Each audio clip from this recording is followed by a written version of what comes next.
د الاعراف مبارکه سوره چې د قرآن عظیم الشان اومه سوره ده په مکې معظمې کې را نازله شوې ده 206 آیاتونه لري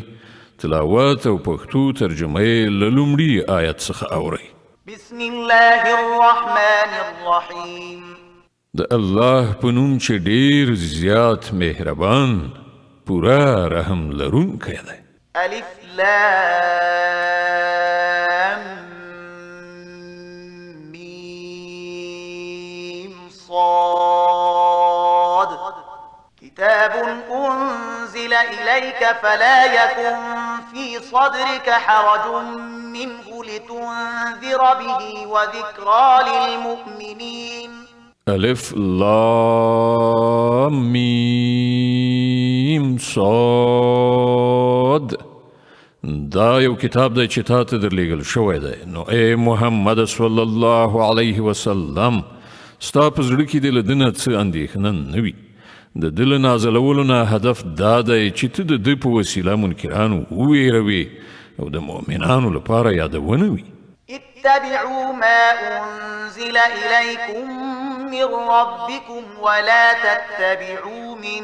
دونه أولياء قليلا ما تذكرون اے خلکو څه چې ستاسې د رب له لوري پر تاسې باندې نازل شوي دي د هغو پیروي وکړئ او له خپل رب نه پرته د نورو سرپرستانو پیروي مه کوئ خو تاسې نصیحت ډېر لږ منئ وكم من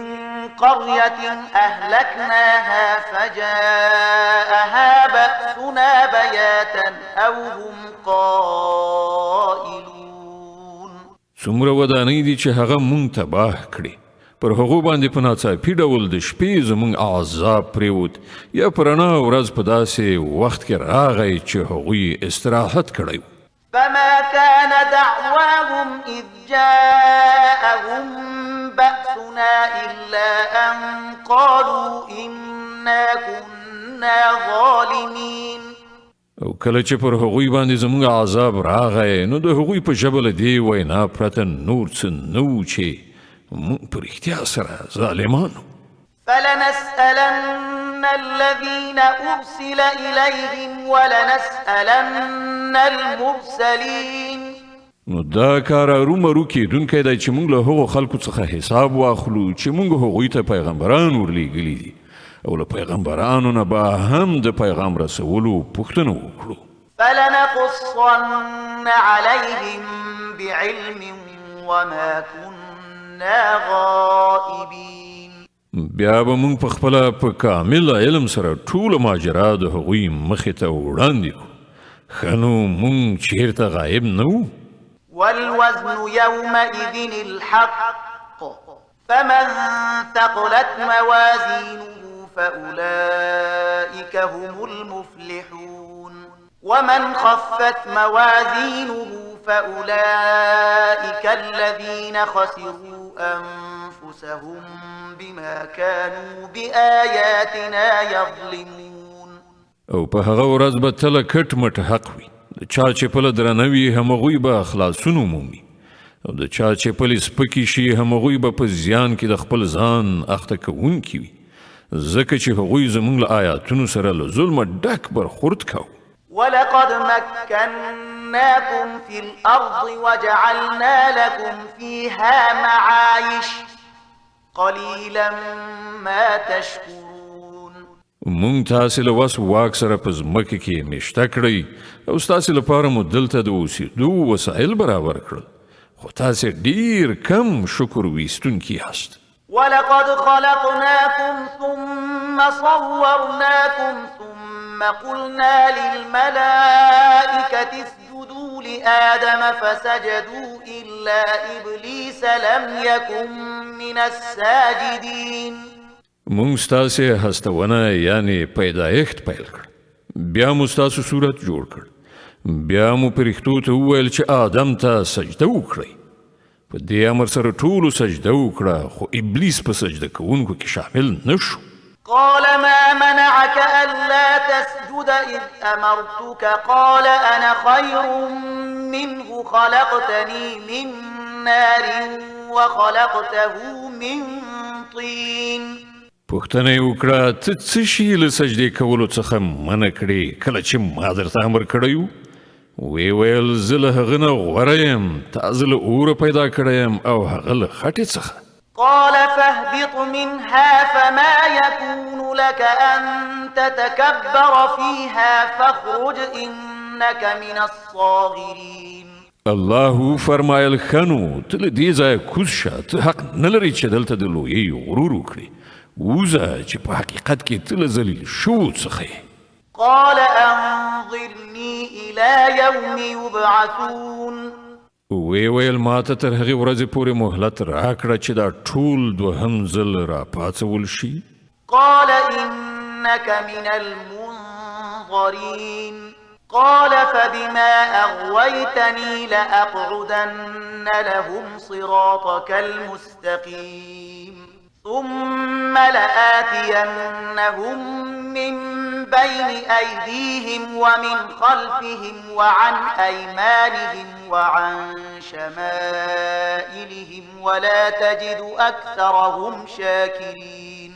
وی فرمایل مهلت دی درته وی ویل ښه نو څنګه چې تا زه په ګمراهۍ کې اخته کړی یم زه به هم اوس ستا د سمې لارې په سر باندې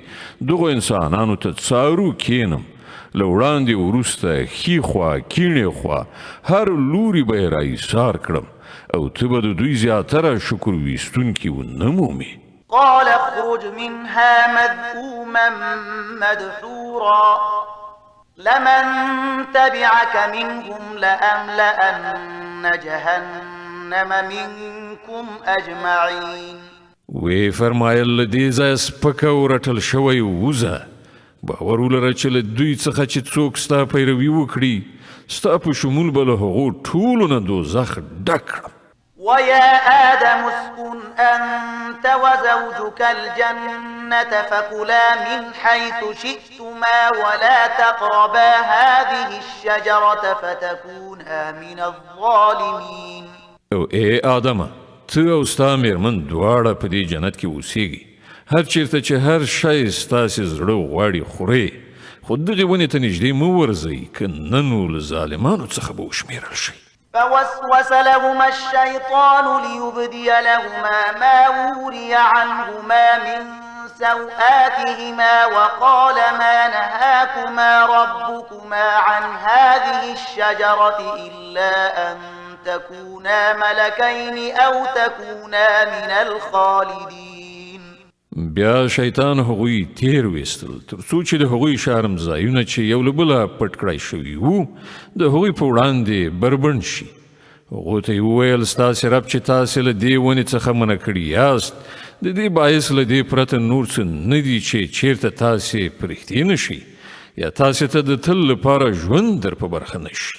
وقاسمهما إني لكما لمن الناصحين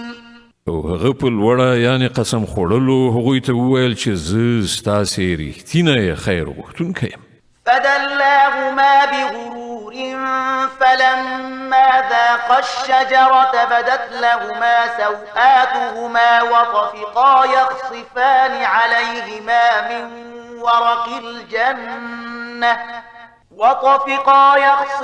عليهما من ورق الجنة وناداهما ربهما ألم أنهكما عن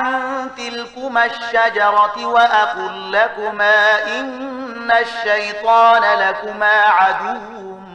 مبين په دې توګه یې په غولولو سره هغه دواړه کرار خپلې لارې ته راواړول په پای کې چې کله هغوی د هغې ونې خوند وڅاکه نو د یو بل په وړاندې د هغوی سطر مات شو او هغوی د جنت په پاڼو سره د خپلو بدنونو په پټولو لاس پورې کړ په دې وخت کې چې کله د هغو رب هغوی ته غږ وکړ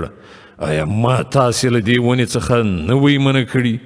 او نه مې وویلي چې شیطان ستاسې ښکاره دښمن دی قالا ربنا ظلمنا أنفسنا وإن لم تغفر لنا وترحمنا لنكونن من الخاسرين دواړو وویل ای زموږ ربه موږ په خپل ځان ظلم وکړ اوس که تا موږ ته بښنه ونه کړه او پر موږ دې رحم ونه کړ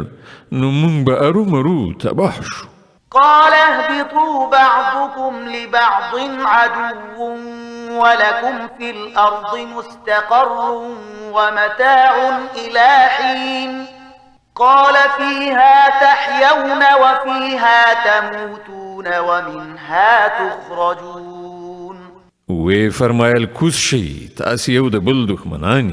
او ستاسې لپاره تر یوې ټاکلې مودې پورې په ځمکه کې د اوسېدو ځای او د ژوند وسایل دي او وی فرمایل په همغې کې ستاسې ژوند او ستاسې مرګ دی او له همغې څخه به په پای کې تاسې راوویستلی شئ. يا بني آدم قد أنزلنا عليكم لباسا يواري سوآتكم وريشا ولباس التقوى ذلك خير ذلك من آيات الله لعلهم يذكرون. اے د آدم اولادي مونږ تاسې ته جامې نازلې کړي دي چې ستاسې د بدن شارمځایونه وپوښي او ستاسې د بدن د ساتنې او ښکلا وسیله هم وي او ډېره غوره جامه د پرهیزګارۍ جامه ده. دا د الله له نښانو څخه یوه نښانه ده. په کار ده چې خلک ورڅخه درس واخلي.